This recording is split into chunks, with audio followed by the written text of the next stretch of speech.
All right, so we have a couple of rifles out here, versatile ones. We got one with a scope, a red dot. We also have one that's plain Jane, which would be the Smith & Wesson M&P 15. We're gonna kind of go over these and give you a brief, detailed description of kind of what you should look for.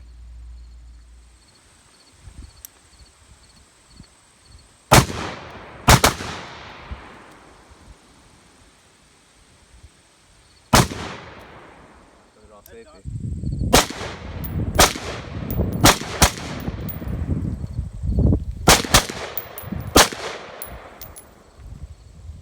Taking it.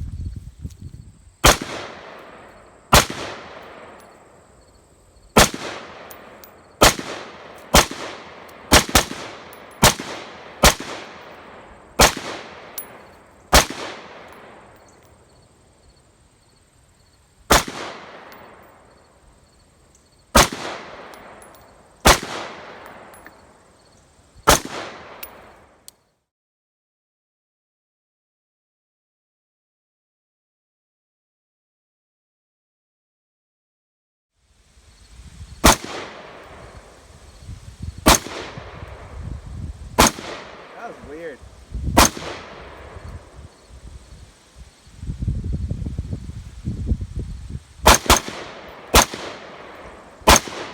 Follow-up shot.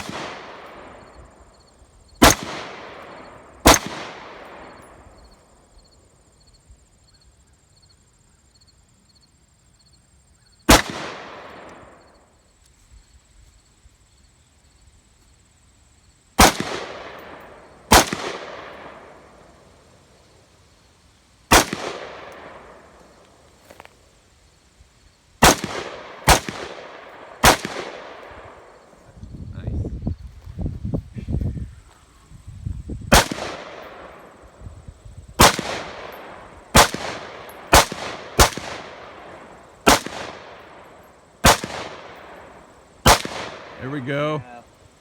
One more to the left. Oh. Get him. Oh. He's down.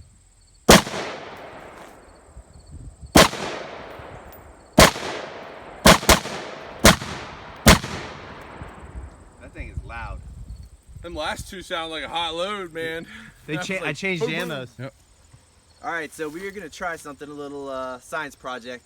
This is my M&P 15, like we've been talking about, and it really does not like this toolless steel ammo for some reason.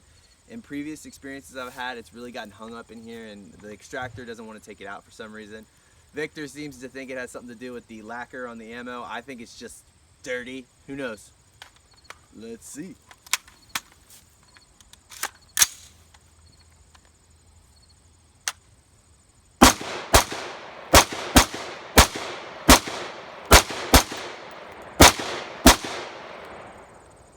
No such luck.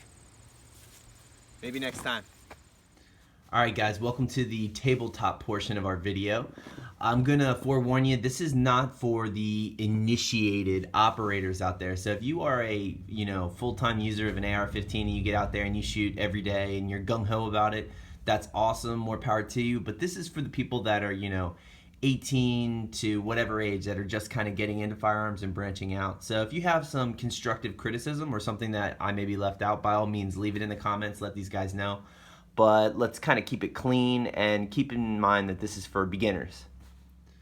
Alright, so these are 2 out of the 3 AR platform weapons that I own. The third one is the pistol that you probably saw in the earlier videos. That is getting worked on and shipped out. I'm probably going to let that one go here soon, guys. We'll explain that a little bit more in detail here in a minute. But these are the 2 that I have with me currently. Both of them, as you can see, are M&P 15 rifles, which is made by Smith & Wesson. These are excellent rifles. That's why I have 2 of them. I really, really like them. This is the sporterized 2nd generation version, or the Sport 2. That's the original one, and this one doesn't have like the assist on it like this one does, or the dust cover. Not that that's totally relevant, and it depends on who's using it and what you'll be using it for. But these are both, the older and the newer generation models of these. All right, so the first thing we're going to touch on is quality. People want to know why there is a $1,500 AR platform, shooting the same caliber as a $500 AR platform. Well, the difference there really comes down to name brand, in my opinion. When you're shooting a $500, you know, AR-15 versus a $1,500 one, you're really not going to notice the difference as a beginner. You know, starting off small, you're not going to notice anything that makes the gun 3 times worth in value. Now, with some of these, for example, not this one, but there are lowers, a lower receiver, which is this portion right here. It just kind of unfolds there in the middle and you can take the top off. This lower receiver is milled aluminum, so it's a much sturdier feel to it when you have something like this. There are other budget models that are made of plastic or some form of plastic, a polymer, if you will.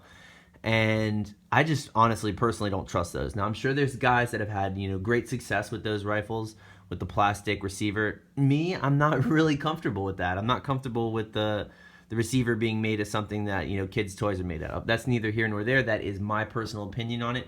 So I would stick with, you know, what works, what we have, you know, seen tried and true throughout, you know, the ages. And that would be the quality of the materials that go into the rifle. Now, the next thing we're going to look at is brand. A lot of this kind of ties into the quality factor of it, but a lot of the companies like COLT, they make, or they at least made, you know, the military's rifles. So they'd be able to charge more because they were military grade stuff. So a lot of people kind of sought after that as something that was worth more. Smith & Wesson is a very reputable company. A lot of people like them. They make great rifles. You know, they have a long history. They have lifetime warranties. They're great rifles. There's a lot of different ones out there. Ruger makes good rifles. Those are also probably double to triple the price of this one. There's also builds out there where you can go and buy all these pieces like a Lego set, and you can, you know, build your own for right around the $500 range, if not less. The name necessarily isn't the determining factor that you should be looking at. It should be more, you know, whether or not it's got a proven track of reliability. And the way you do that is getting online and looking at the big gun companies. Look at the ones that you know and do a little bit of research. Smith & Wesson, Ruger, Colt, Springfield, a lot of them. There's a ton, the list goes on and on and on. There's so many different, you know, companies that pump these things out. And if you want to take the time to build one yourself, you can go out and find all these different parts and put it together, and it really is not that difficult. All right, next on the list is caliber selection.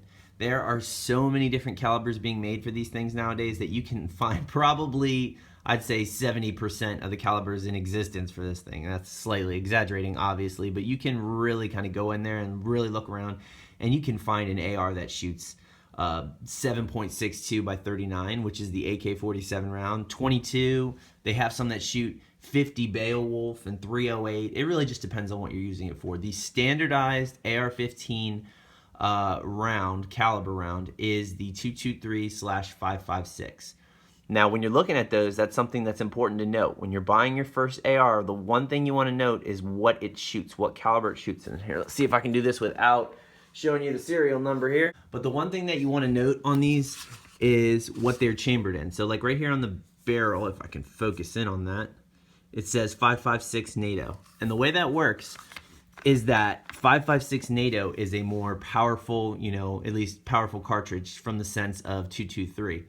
They look the same, they look identical, but the difference is that one is a hotter load. And what that means is if you get a 223 rifle, it will not shoot a 5.56 round, at least not safely. You know, you could, you know, tentatively do it, but I wouldn't recommend it. Now 5.56, the more potent round per se, that can shoot both of those rounds because that's the kind of like the bigger brother to the 223. So if you buy the larger caliber, you can shoot both of them. So that's a cool feature, and that's definitely something that I would recommend you looking into when looking at these rifles. The other thing that you kind of want to note is the cost of ammunition. You know, if you're going to buy one of these in like 9mm, obviously that's going to be probably a home defense gun or a truck gun, because they do make some cool ones, just like there's the Just Right carbine. That's the name of it, Just Right carbine, and that shoots 9mm, but it has the clone appearance of an AR-15. So it kind of has that look and that feel, but it shoots a pistol cartridge, and that's kind of cool. But you know, as far as cost effectiveness, 223, 5.56, that's really the way to go in my opinion, unless you have a very specific surgeon-like use for one of the other rounds.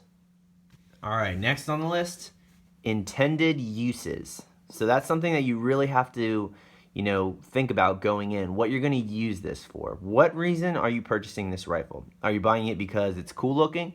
Are you buying it for hunting? Are you buying it for home defense or self-defense or whatever the case may be? You have to really ask yourself what you're doing with it when you buy it. If you're having it just to store away, then I guess it really doesn't matter which one you choose, and you could probably just go with old reliable, rifle platform. But like I was saying, there are a lot of different sizes with these nowadays. So if you're looking at this one, this is kind of your standardized AR-15. It's got the 16-inch barrel, the collapsible stock, the milled receiver, just a basic handguard here. This is a very straight, plain Jane AR-15. They also make them in, 20-inch barrels. They have uppers, which is this part right here, this part that comes right off. This is the upper.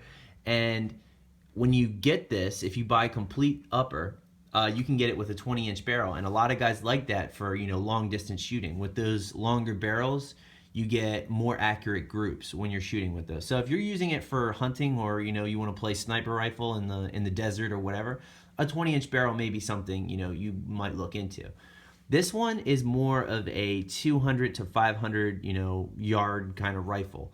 If you get those long barrels, you're looking at putting a scope on it and shooting beyond that. So that's kind of something you have to factor in. Now, when you're looking at the sub 16-inch barrels, you're looking at pistols at that point. Unless you're going to get an SBR, which is something we'll talk about later, you're looking at pistols. And with a pistol, that's going to be for portability. And the one thing I've noticed in owning a pistol is that once you collapse this stock with this little button right here, and you collapse the stock all the way, this rifle itself with the 16-inch barrel is not much longer than the pistol carbine, even with like a 10-inch barrel on it. So if you get a really, really small barrel on your AR pistol, you may have some benefit there with that. But as far as I'm concerned, honestly, the pistol is kind of irrelevant. After owning one, I'm really just not impressed, and I probably will never buy another one again. So I think in the general range of new buyers, the 16-inch barrel, just regular plain Jane one, that's a really good buy for a first-time person. All right, last thing we're going to touch on is kind of the cool factor of it is the accessories. There are so many accessories. You could spend days and multiple videos talking about it. We're not going to do that because you can go do the research yourself. But you got magazines, you got optics, you got rails, you got everything you could ever want on this thing. There's so many different, little unique features about it. This is the plain Jane model. We've been saying that. We're talking about it. It has a just flip up Magpul plastics, iron sights. It comes with this one attached to it, which is also attached to the gas tube. So you're not going to be able to remove this that easily without replacing it with something. But it's very standard and it's very plain. This handguard right here, it just comes right off, and it's kind of ugly and you can't really attach anything to it, but it's there, and that's whatever. They have a lot of different mounting options. If you want to put flashlights and a bipod or whatever else on there, a laser guided rocket launcher, you could do that. But you have to look at the accessories and what you want. So for example, plain Jane collapsible stock. It's got the Smith & Wesson logo. Just goes back and forth like that, very average. This one is a slightly better stock in my opinion, and it has this Magpul furniture on it. That's what this is called, furniture, with this rubber, butt pad. And that's really cool. That's something that you can kind of customize here. You can get these different kind of bolt carrier groups in there, slightly better. Look at this rail. It's got this long 14-inch rail on it. It's got an optic on it. It's got these sideways, iron sights. So there's a lot of different things that you can kind of, go back and forth with when looking at that. When you're looking at buying your first one, the reason I mention that is because you want to decide ahead of time what you're going to do with it. If you're buying this rifle to stick it in a safe and just hold on to it for when the world ends, whatever, you may not care whether or not you get this handguard. If you want to customize it and you're going to take it to the range and use it a lot, or you're going to go hunting with it, you might want to get one that has some Picatinny rails on it. And those are the rails that look like this, that are going to be on the sides of these things. You might want to look for one like that so you have more mounting options. So you can put a flashlight or a laser or a scope or whatever the case may be. You can add all that stuff. So they do make those in stock rifles. This is not how every single one comes. You can get different ones for the same price with different kind of features and knickknacks. So that's definitely something you want to, contemplate before going out, and that really ties back into the uses of the rifle, what you're going to take it out using it for. All right, guys, if you have a question, please comment and hit the like button right there. I will answer them as quickly as I can.